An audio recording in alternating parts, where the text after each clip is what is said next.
What you are about to watch is for entertainment purposes only and does not constitute any type of advice. Always question the validity of what you see and what you hear. Viewer discretion is advised. Today's lecture is going to be particularly special because it pertains to you. It holds two very powerful elements that pertain to you. See, when Moses asked God to reveal his name to him, he revealed the profoundness of two names. The first I am was revealed to Moses was the I am that I am. The mystery that is revealed is that this demonstrates that our essence of spirit, which means breath, and our consciousness make us one with God. This essence is of God, and that's where we make the assertion that I am that I am. However, be careful not to mistake the assertion for the idea that you are God, because you're not. You're of the essence of God with a human body to have a physical experience, but your spirit or breath returns to the everywhere of the environment where breath and its molecular components spread throughout the atmosphere. In Hebrew, God's name is Yahu. That is why you see the several Hebrew names with God's name embedded, such as Yeshayahu, which is Isaiah, Eliyahu, which is Elijah, Jehudah, which is Judah. You see, every name has a meaning. Yeshayahu means Yahu is salvation. Eliyahu means God is Yahu, and Yehudah means praise Yahu. The other name given to Moses was the silent I am, name represented by the tetragrammaton, which is YHWH in Hebrew, sounded as initials Yod, Hey, Vav, Hey. However, when placed together, the pronunciation is silent. I never understood this concept until not long ago. I've asked Christians and Jewish scholars, and I've gotten everything from a simple I am not sure to some far-fetched response that tells me that they know even less than those who honestly shared with me that they weren't sure. It wasn't until I learned from Serini Sargadatta Maharaj that I learned that the true essence of who we are is the silent knowing that is not able to be expressed in words, because anything that can be conceived or explained is not the real you, and it is not the real God. God is total silence and all expression. It is everywhere and yet cannot be described or identified in human words. This is what I learned from an Indian philosopher who does not identify himself as a guru. He did not dwell into the cult leader identity that many gurus adopt. He didn't even try any of the fake sanctity that many of the fake gurus carry. He used to smoke cigarettes and liked eating meat. He did not subscribe to the pointless, pretentious behavior that so many fake gurus and cult leaders subscribe. So why am I sharing this with you? I'm sharing this with you so that you can understand the profoundness of your existence and the presence of God, which you are part of. This is as far as I go with this part of today's lecture, because outside of the undescribed silence, I'm not even sure what to tell you. I don't know what to teach you. I don't have a way for me to begin to even plan to ensure that you understand. But I think that one day, or maybe even now, you will know. You will have that certainty in your heart, and you will know. Maybe you already know without having to describe it, without even having to meditate on it or make sense of it. The next part of the topic, and the part that pertains to you, is your last name. I invite you to look up your name and find out the linguistic origin meanings of where the name came from and what it means. Once you do that, I want you to look at the origins of your last name. In ancient times, before there were last names, in Hebrew tribes, the term Ben was used, which means son of. So the son of David was Ben David, the sons of Thomas were Ben Thomas, and so on. The point of marriage was to continue the bloodline, and it was considered honoring for any man to establish their bloodline. The whole point of marriage was for a man to pass their family name and later the family last name. Many of the ladies may not like what I'm about to share, but marriage was a great benefit to man in ancient times. It established his wife as his property. Many of the linguistics are still kept in place, such as Mexico and South America, where the wife takes not only the last name of the husband, but also the connotation of. For example, Irma Juarez, who married Pedro Lopez, becomes Irma Juarez de Lopez, meaning that she belongs to Lopez. I know this may drive feminists wild, but history does not adjust itself based on your feelings, and anyone who understands the Middle Eastern traditions and where marriage came from understands these facts. This is why in the Middle East, it was common to give the dad of the bride gold, property, and cattle. It was a purchase that was being done. This is also why in the Middle Eastern traditions, the men were allowed to have concubines, because he was established as the appropriator of this woman. This is why in Genesis, it was described that the woman was given to the man to keep him company, so that he wouldn't be alone. To some degree, I think that's why there's a group of feminists who do Lilith worship. because they hate the male-dominated society that has built a powerful infrastructure and built a strong armed force. Hate blinds people and makes them bitter and resentful. I get it. There were rights that women didn't have that they should have had, and there is nothing wrong with women taking on an education or being in the workforce.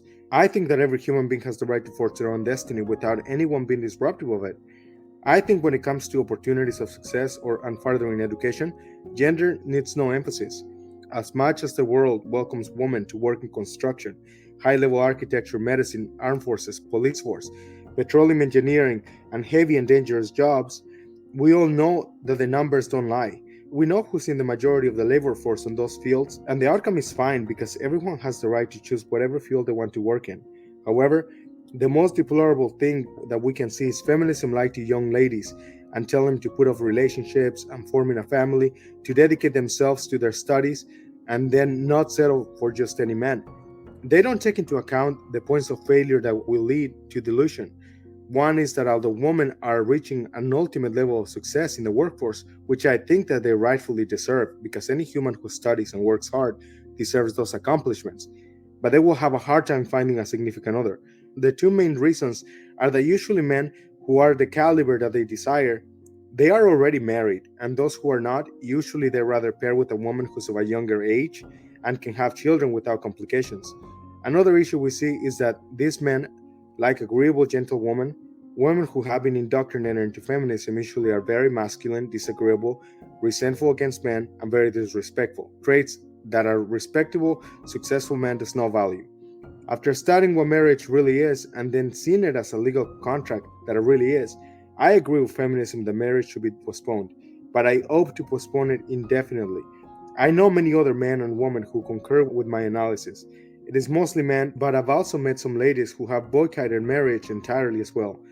What many people ignore is the fact that feminism is a Marxist movement, and like every Marxist movement, there is an oppressor and an oppressed. In their eyes, men are the oppressors and the women are the oppressed. This is why they invented the fairy tale about the patriarchy. It is just an excuse to emasculate men and turn them into weak individuals so that they can compete with them. Some of their tactics have worked, which is fostering an environment where children grow up without a father. To them, it is a victory, but they don't see that many of those children end up in prison and horrendous traumas. I don't think that's a victory at all. Another thing that I'm actually in agreement with them is that women should prepare for successful careers.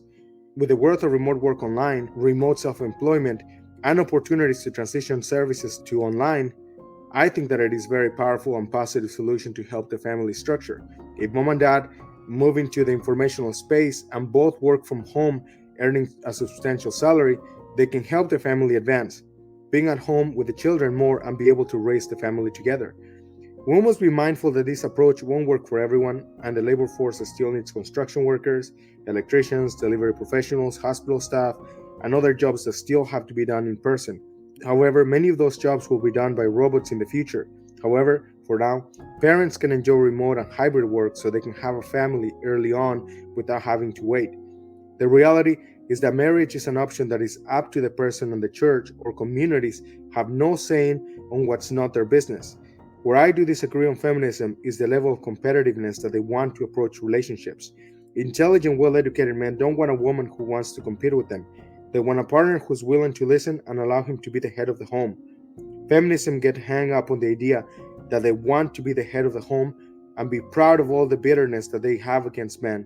The reality is that all those masculine traits are not viewed in positive light by a quality man, because the last thing that they want is a defiant and disrespectful woman who will always act judgmental towards them.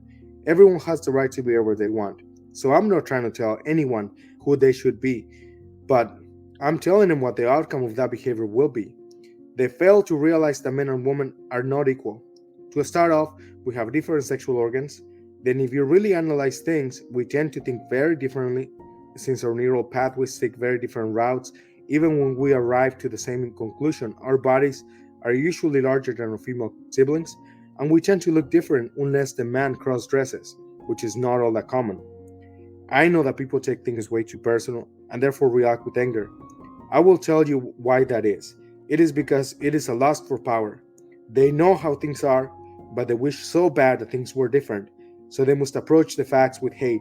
We must understand that it is okay to not be equal. It is okay if one partner earns more money than the other. It is okay if one parent likes to work out more than the other. It is okay if one parent watches more TV than the other. And it is okay if one parent is thinner than the other or more muscular. If both parents interview for a job and one parent gets the job and not the other, that is no reason to cry and claim that there is no equality. The world is a very competitive place, and just as much as you wish to shift it, the world will never balance to equality. The majority of the people attending college are women, which is not in itself a bad thing or a good thing. One could argue that finally women have decided to care about themselves and go to school. One could also argue that men have caught on to the college scheme of taking their money with a false promise of earning more, so they have quit. Regardless of which one is true, the reality is that there never is equality, and that's okay. Inequality is not the same as discrimination and disrespect. No one deserves to be turned down because of gender, age, faith, or even the way they talk. Discrimination is already deemed as illegal. However, we do know that there will always be a level of inequality because of skills and impression. The person with the most productive skills is likely to get the job and move up faster. The person who sings better is more likely to become a famous singer. The person with the most money and power is likely to have the best education and workforce advantages. The person with the most athletic endurance is more likely to succeed at a sport. You see, there are levels of inequality everywhere you go. Feminism grossly exaggerates and lies about the gender pay gap by taking the overall earning of men in certain demographics and compare it to the female population to establish flawed and dishonest figures. They know what they're doing. They know that they are being dishonest. They know that some of the jobs are so dangerous that women don't want to perform, and that a portion of the female population are employed by choice. Instead, they make a narrative about being oppressed by an imaginary fraternity called the patriarchy, which, by the way, does not exist, other than in their elusive imagination. I have sort of deviated from the topic of your last name, but at the same time I have not, because all these issues will affect your bloodline. Have a child with the wrong woman and your life will become a living hell. Your legacy will be forged by traumatized children who have suffered your absence. You could be tried for a crime, and that court will treat you with a lot more respect than the family law court. In family law court, you're not even offered a lawyer. They hope that you can afford one, so they can make you an easy statistic to establish and get a child support money from you while keeping your child from you and leaving you as a part-time father who's criticized as a loser for not being there for your kids, as if that outcome was your choice. Despite how terrible the court can act against men, you don't hear us crying that there is a matriarchy. No, we know that's stupid. Most of us are not that impressionable. We know that the reason why there's an instigation for genders to be contending against each other is so that our children grow up with issues and they continue trying to sort through the social chaos, so they stay plugged in as taxpayers, paying for counseling, trying to overcome the absence of their fathers and all their failures. They don't want us working together, because a family that works together resolves all kinds of issues and we succeed together. They want us to fail, and now we're part of a large social experiment that we don't even realize it.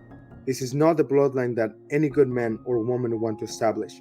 What I usually suggest for both men and women is to stop being so childish, and instead of complaining that the other gender is being a narcissist, stop trying to compete against each other and instead start working together so we can build a better world. How about start with respect and try a little compassion for each other? We must act like our last names mean something, like they carry a level of respect for our ancestors. We don't think any respectable woman would want her man to be a drunk who embarrasses her and her children. It becomes such an embarrassment to carry that last name. Also, a respectable man does not want his wife or daughter to be showing their body to the world. It's almost like being respectful and brave doesn't mean much to many people. Instead, being delusional and desperate is the new way of being. No wonder the world is so depressed, anxious, narcissistic, and with borderline issues.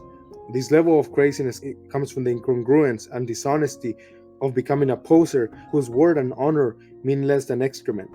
It has become a very deplorable world where the odds of getting married and succeeding are no better than the toss of a coin. It is no wonder many men and women no longer want to get married. For what? It is a legal contract that people treat in such a delusional way.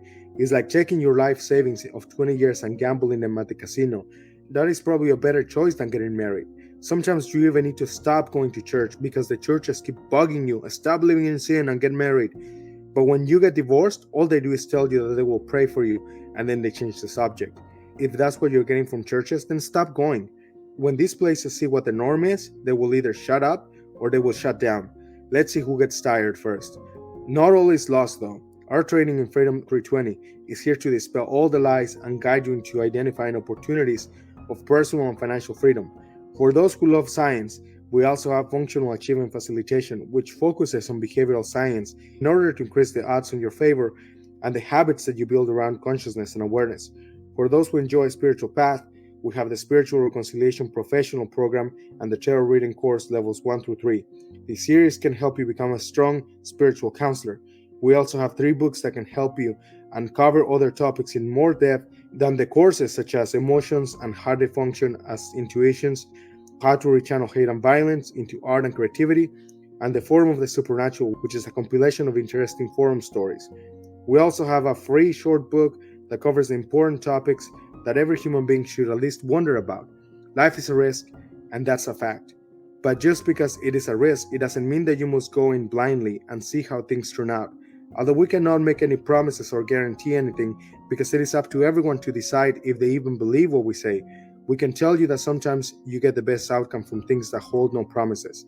Even if you find that everything we teach in every course and every book is absolutely wrong, at least now you know that the most appropriate route you can take is to go in the opposite direction.